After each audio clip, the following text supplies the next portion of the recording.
Walau bagaimanapun, mod pengalamatan relatif PC hanya membenarkan data ditempatkan antara 256 perkataan arahan di mana panjang satu perkataan arahan adalah 16 bit. Apa yang berlaku kepada baki ingatan selain dari 256 perkataan tadi? Terdapat dua penyelesaian kepada persoalan ini. Penyelesaian yang pertama adalah melibatkan pemerolehan operan dan penyimpanan hasil ke dalam lokasi ingatan, yang mana alamat bagi lokasi ingatan itu juga diperolehi dari lokasi ingatan. Kaedah penyelesaian ini dinamakan sebagai mod pengalamatan secara tidak terus. Penyelesaian yang kedua pula melibatkan pengiraan alamat lokasi ingatan sepanjang 16 bit yang dijana sepenuhnya oleh daftar. Kaedah penyelesaian ini dinamakan sebagai mod pengalamatan asas offset. Lihat format dan rajah aliran data bagi arahan pemindahan data berdasarkan mod pengalamatan secara tidak terus yang digunakan untuk membaca atau mendapatkan operan bagi operasi add, and dan not dari dalam ingatan. Langkah yang pertama, unit pemprosesan berpusat atau CPU akan mengira alamat lokasi ingatan dengan menjumlahkan nilai pembilang atau cara atau PC semasa dengan nilai offset bagi 9 bit yang diperolehi dari arahan yang sedang diproses. Pada langkah yang kedua, alamat lokasi ingatan yang dihasilkan oleh CPU akan disalin ke dalam daftar alamat ingatan atau MAR. Alamat ini akan digunakan untuk mencari lokasi ingatan yang menempatkan alamat sebenar bagi lokasi ingatan yang akan menempatkan operan bagi operasi. Pada langkah yang ketiga, lokasi ingatan akan dicari berdasarkan alamat yang terdapat di dalam MAR.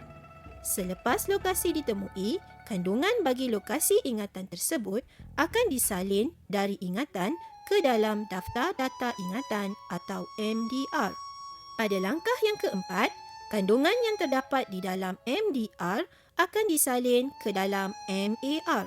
Kandungan ini akan menjadi alamat lokasi ingatan yang sebenar. Pada langkah yang kelima, lokasi ingatan akan dicari berdasarkan alamat sebenar yang terdapat di dalam MAR.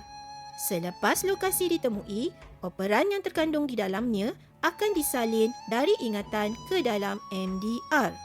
Pada langkah yang keenam, operan yang terdapat di dalam MDR dihantar ke dalam daftar kegunaan umum atau GPR yang terdapat di dalam CPU.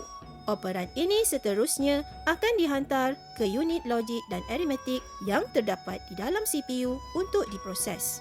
Lihat format dan rajah aliran data bagi arahan pemindahan data berdasarkan mod pengalamatan secara tidak terus yang digunakan untuk menulis atau menempatkan hasil bagi operasi add, and dan not ke dalam ingatan.